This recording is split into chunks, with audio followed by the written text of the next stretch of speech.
Bienvenue! Aujourd'hui, on se retrouve pour le premier podcast de ce mois de l'amour. Alors, c'est un petit peu particulier puisque tu m'as entendu tous les jours depuis début février. Tu m'as entendu pendant 3 minutes chaque jour. Et aujourd'hui, je vais te parler un peu plus longtemps. On va essayer de faire un podcast d'environ 10 à 15 minutes. Mais aujourd'hui, je vais pouvoir te proposer de faire un peu plus connaissance avec moi.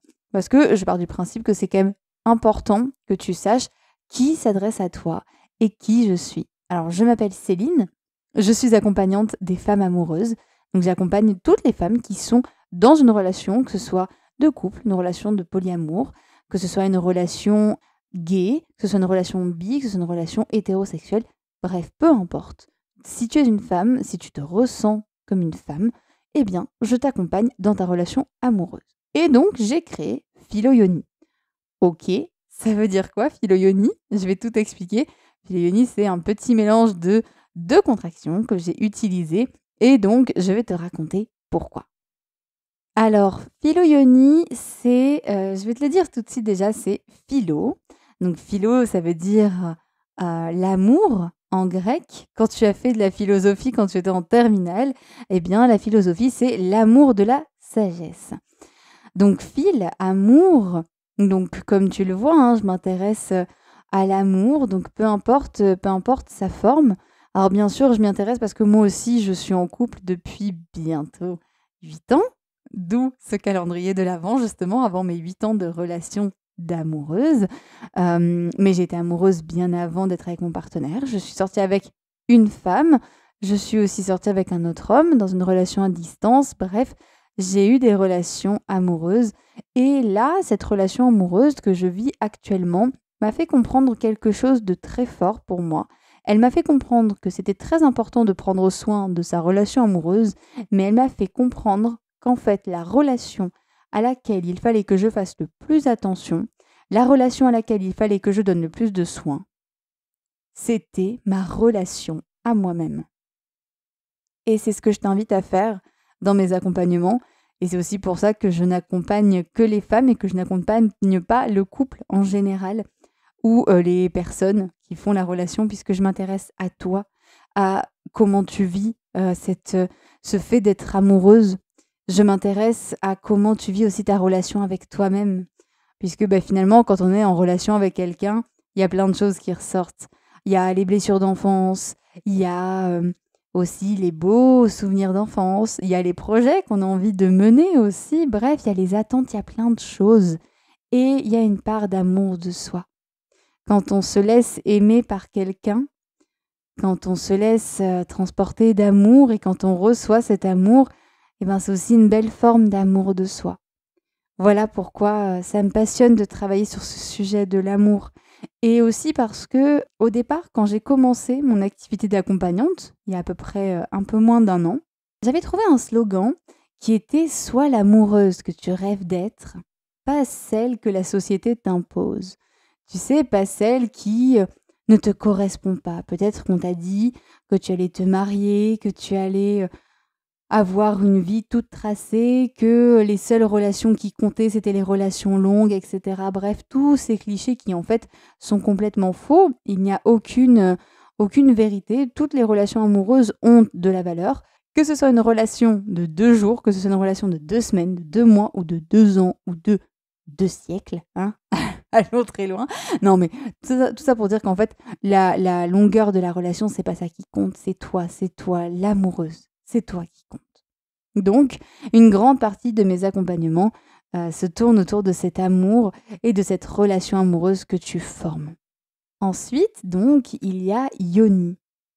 Alors, yoni, c'est un terme sanskrit et ça veut dire vulve. On parle aussi de source sacrée. Moi, j'aime bien le résumer simplement à la vulve, donc la partie entre tes jambes.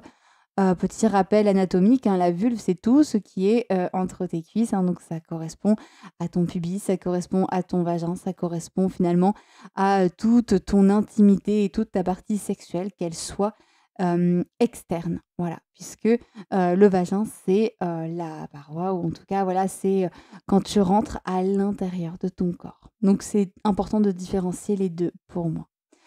Ce qui me parle dans cette relation justement avec la yoni, c'est, d'aller te proposer de creuser un petit peu tout ce qui est autour de ta sexualité, d'aller creuser tout ce qui est autour de ta vulve, te reconnecter à cette vulve qu'on a tendance à ne pas trop aimer. Moi, quand je me suis mis, en couple, alors là, peu importe, hein, quand j'étais avec, mon ex qui était une femme, quand là, je suis avec mon partenaire actuel, j'aimais pas ma vulve, hein, vraiment pas.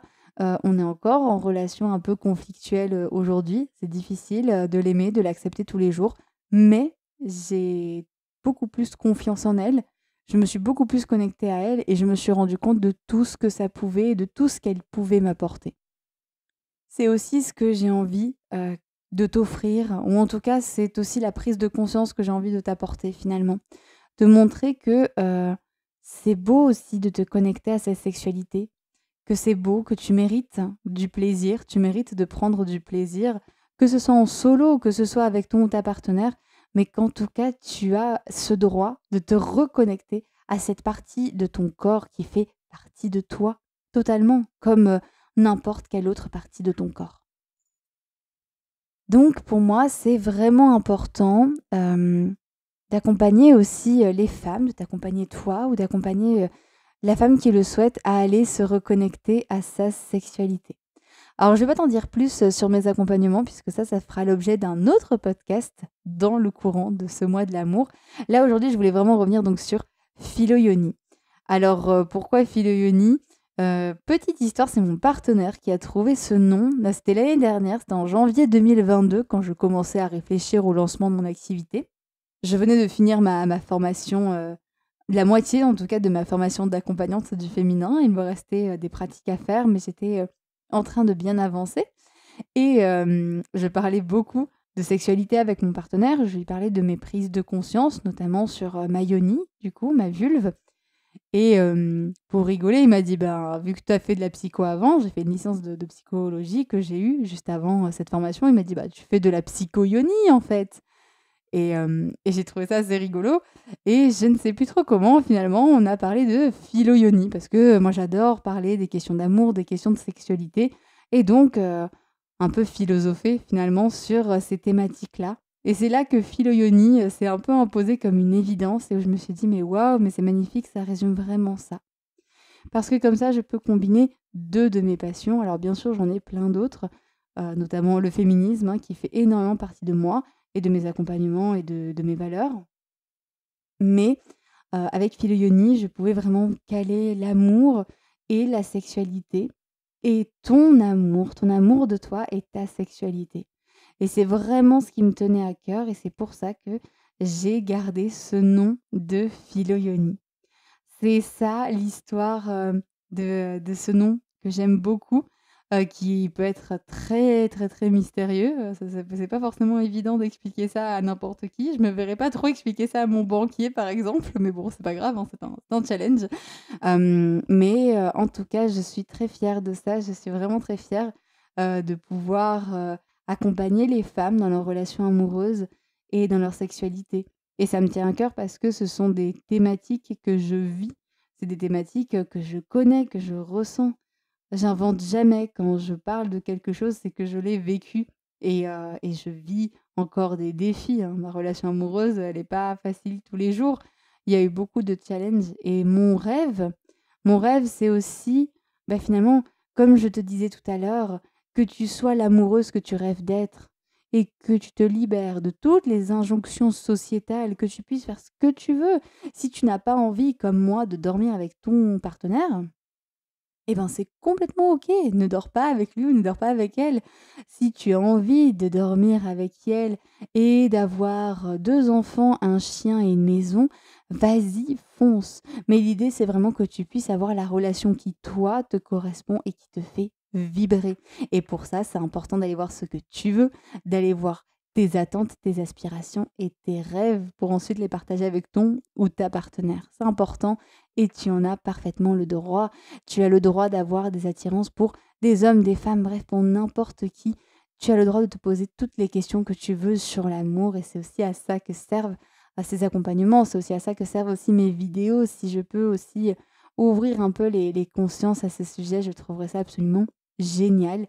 Et en plus de ça, si tu as envie de te reconnecter à ta vulve, de te reconnecter à cette partie de ton corps, à lui donner du plaisir et à te donner du plaisir, et ben, c'est encore mieux parce que c'est aussi ça que j'ai envie de te proposer, d'aller célébrer cette partie-là de ton corps et d'aller dire oui à une sexualité qui te fait kiffer. Et pareil, une sexualité de tes rêves et pas celle imposée par la société.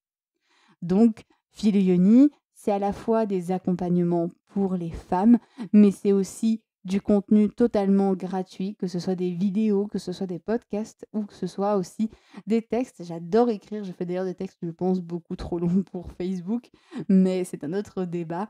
Voilà, où j'aime désacraliser tout ce qui touche l'amour, tout ce qui touche la sexualité. J'aime te proposer des pistes de réflexion, jamais des ordres, jamais des conseils, de grands sages parce que ce n'est pas mon rôle et que non merci, je ne suis pas, une grande sage, hein. Je suis juste une une philoyoniste, une philosophe, hein, qui aime réfléchir et qui aime s'intéresser à ces thématiques qui sont tellement importantes. Peu importe ton âge, peu importe ton orientation sexuelle, c'est vraiment juste toi qui compte dans cette histoire. Je suis très contente, je me rends compte que, il y a quelques mois, j'aurais mis beaucoup plus de temps à t'expliquer ce que voulait dire Philoyonie et là, je trouve qu'en 10 minutes, j'ai à peu près bien résumé. Si jamais c'est pas encore clair, si tu as des questions, n'hésite surtout pas à venir me voir et à me poser tes questions. Je suis disponible que ce soit en commentaire, sur la chaîne YouTube. Tu peux aussi venir sur la page Facebook, du coup, qui s'appelle Philoyonie et poser tes commentaires. Tu peux aussi m'envoyer un message privé sur cette, même page et je t'invite à me poser toutes les questions, qui te viennent peut-être finalement et peut-être, si tu as envie d'en savoir plus, ce que je te propose, c'est de rester, auprès de nous, hein, qui allons continuer ce calendrier de l'Avent spécial Mois de l'amour. Dans les prochains jours, je vais continuer à te parler de certaines pratiques, qui font du bien dans un couple. Je vais te parler aussi de toutes ces petites choses toutes simples que tu peux mettre en place et qui font du bien, qui peuvent être aussi, très challengeantes d'ailleurs. Et je vais aussi te proposer d'autres podcasts. Tu en retrouveras un chaque mardi. Donc il y en aura un, en tout cas mardi prochain et aussi le mardi d'après, où j'ai aussi envie de te parler de ce que je propose dans mes accompagnements pour que tu rentres un peu plus dans les coulisses de Philoyonie maintenant que tu sais ce que c'est. Mais ce sera aussi également pour que tu comprennes mieux qui je suis, qui est mon couple. Bref, voilà. Et si tu as envie d'aller encore plus loin, n'hésite pas à remonter, les publications sur Facebook. J'en ai fait beaucoup depuis, le mois de mai dernier. Donc n'hésite pas à aller voir un petit peu tout ce que j'ai pu, partager, que ce soit sur ma relation, que ce soit sur la sexualité, que ce soit mes réflexions autour de, mon travail ou autour de Philoyonie. Je te remercie infiniment d'avoir écouté ce podcast. Je te souhaite énormément d'amour, je te souhaite, énormément de plaisir, de jouissance et de bonheur, avec ou sans orgasme. Je te souhaite une communication merveilleuse avec ton ou ta partenaire et je te souhaite aussi de te donner énormément d'amour car tu es la personne la plus importante de ta vie. Tu es la priorité, hein, tu es ta propre priorité et je suis là pour t'aider justement à prendre soin de toi, pour aimer l'autre encore plus fort et pour t'aimer encore plus fort car tu es merveilleuse, tu es sacrée et tu es unique. Et je te remercie infiniment de m'ouvrir ton cœur, de me faire confiance et de rentrer dans mon univers. Et je te dis à demain pour retrouver les futures capsules de la semaine prochaine et je t'embrasse bien fort.